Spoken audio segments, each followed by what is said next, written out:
There we go. Good morning. It is March 28th. Last week I said May, so Okay. we are in March. Yes, we are. We're almost at So, the end of March. yes. Weird. This one was over. Yes. So, Just started.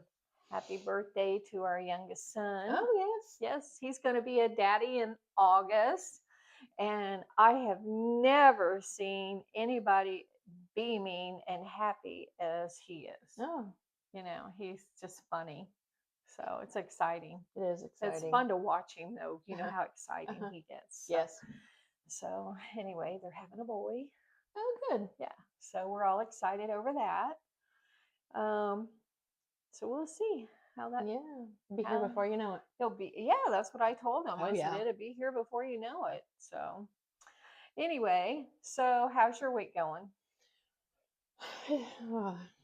It's going. It's going. It's been a week. It's busy. Yeah, I'm ready for it to be over. Yeah. It's been. Yeah, but felt good and. Uh-huh. Yeah. So, but Yeah. I'm still here. Yeah. Yeah. So let's talk about in 2 weeks Okay. we are going to be discussing looking at ourselves in the mirror and what do we think of ourselves. So I'm just going to give some examples, and then if you guys want to follow along with us on that and maybe write down things if you look in the mirror and what you see about yourself. The first one example will be when you look in the mirror at yourself, who do you see? Who are you now? So I personally, one example, I will see that I am a woman of faith. I've grown in faith. The second example would be, who does your husband see? So that's a good question. When who does your husband see when he looks at you?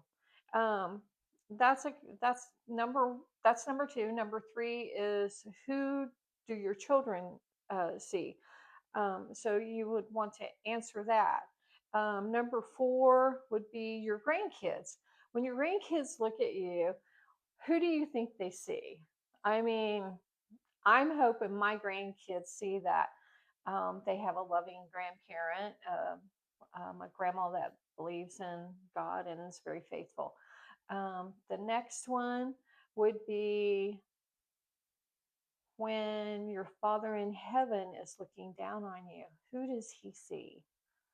And so that's a good one. I know Kai and I are going to write down all of our answers, and maybe you guys want to write down your answers and kind of follow along and see what we come up with. And if you want to send us yours, what you come up with, that would be great. So anyway, and we could give those examples. We could give those examples. We Kind of talk about those. Yes. So if you guys want to do that and start writing those out, that'd be great. And then just send them to us at sistersinfaith317@gmail.com. Yeah. So that'd be good. Yeah. Something a little different. So Yeah. So anyway, we're going to talk about what, Palm Sunday? Palm Sunday. Palm Sunday is this Sunday. Yes, it is. It is. Easter is coming up on us really quick. So I sent a box of Easter goodies to our grandkids in Alaska yesterday. Nice. So I sent part of my heart to Alaska yesterday. They'll get it. But it's okay. They enjoy getting things from Grammy. So Grammy and Packle. It's nice to get mail. Yeah. So but Easter is not. It's not about the Easter bunny. It's about Jesus, and that's what we're going to talk about next week. Is crucifixion. Yes. So this week, though, we're going to talk about Palm Sunday. Palm Sunday. It's overlooked. It's an overlooked. Great, my voice is going. So Palm Sunday in the Bible. Palm Sunday was foretold and prophesied in the Old Testament, saying, "Rejoice greatly, O daughter of Zion. Shout aloud, O daughter of Jerusalem. Behold, your king is coming to you. Righteous and having salvation is he, humble and mounted on a donkey, on a colt, the foal of a donkey, And was foretold in Zechariah chapter 9, verse 9. So we'll begin with the question, what is Palm Sunday?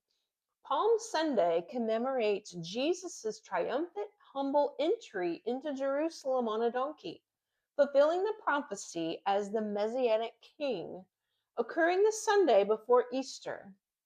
It marks the start of Holy Week, transitioning from joyful celebration to anticipation, remembering Jesus' final journey to the cross, his passion, crucifixion, and resurrection. Jesus fulfills the prophecy from Zechariah when he says in Matthew chapter 21, verse 5, "Say to the daughter of Zion, behold, your king is coming on his donkey to you, on a colt, the foal of the beast of burden." As Jesus enters Jerusalem, the crowds of people lay down their coats and palm branches on the ground as he passes. They wave the palm branches in the air, saying, "Hosanna! Blessed is he who comes in the name of the Lord, even the King of Israel." John chapter 12, verse 13. In Matthew chapter 21, verse 9, it also says, crowds welcomed him with palm branches and shouts of Hosanna.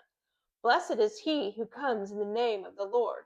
This moment, recorded in Matthew 21, verses 1 through 11, fulfills ancient prophecy and reveals Jesus as the promised Messiah and humble King. Palm branches were used in the ancient world as symbols of victory and peace. Mm-hmm. The act of laying down the palm branches recognizes that Jesus is king, a king who will bring them peace. Christians use palm branches on Palm Sunday to remember this event. It's important in Christ's life, but also to acknowledge that Christ's kingship was fulfilled by his death and resurrection. We celebrate this day with heavy hearts, knowing that Jesus is going to ultimately meet his death on our behalf.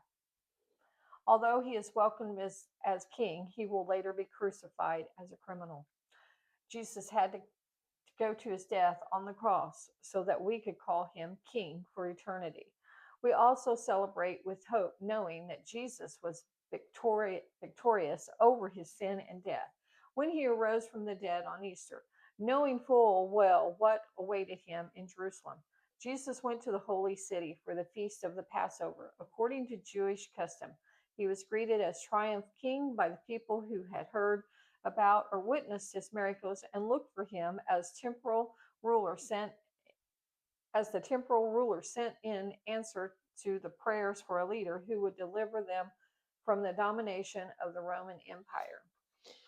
Okay, all four Gospels in the New Testament record Jesus' entry into Jerusalem. The specific accounts are found in Matthew 21, verses 1 through 11, Mark 11, verses 1 through 10, Luke 19, verses 28 through 40, John 12, verses 12 through 16. Among these biblical reports of the first Palm Sunday, the briefest is the summary found in the Gospel of John. Okay, how is Palm Sunday celebrated? The ritual or liturgy typically starts with a blessing of the palms by clergy. It's followed by a reading of the Passion of the Christ, meaning an account of the events of Jesus' life. Christian pilgrims in the Holy Land mark Palm Sunday by holding masses and processions retracing Jesus' triumphal entry.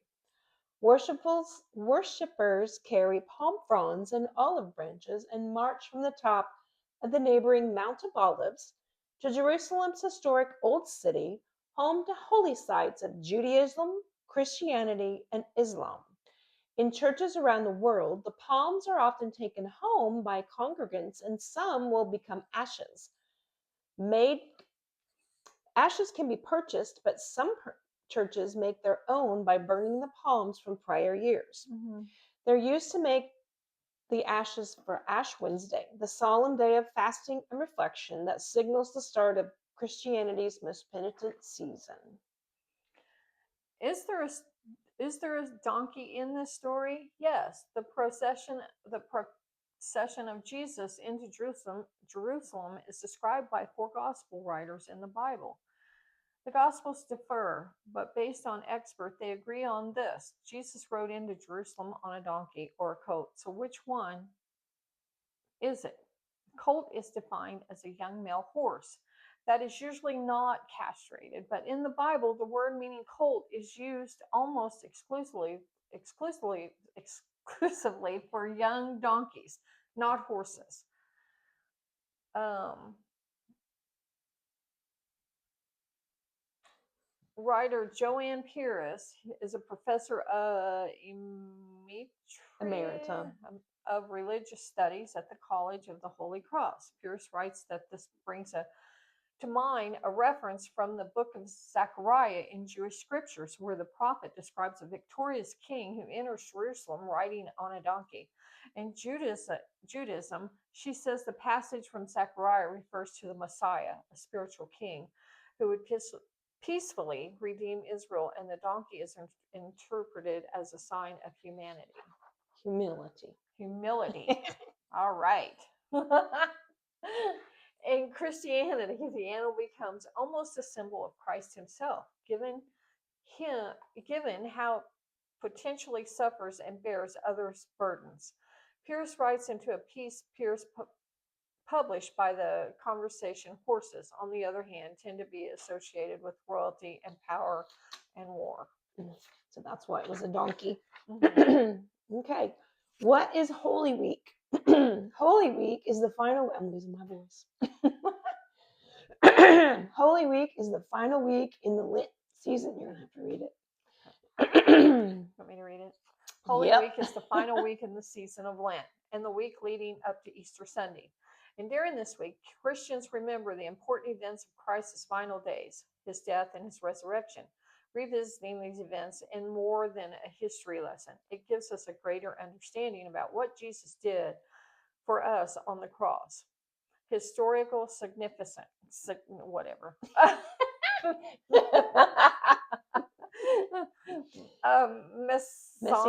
Messianic entry. Jesus' entry fulfills Zechariah 9, verse 9, showcasing him as a king of peace rather than a political.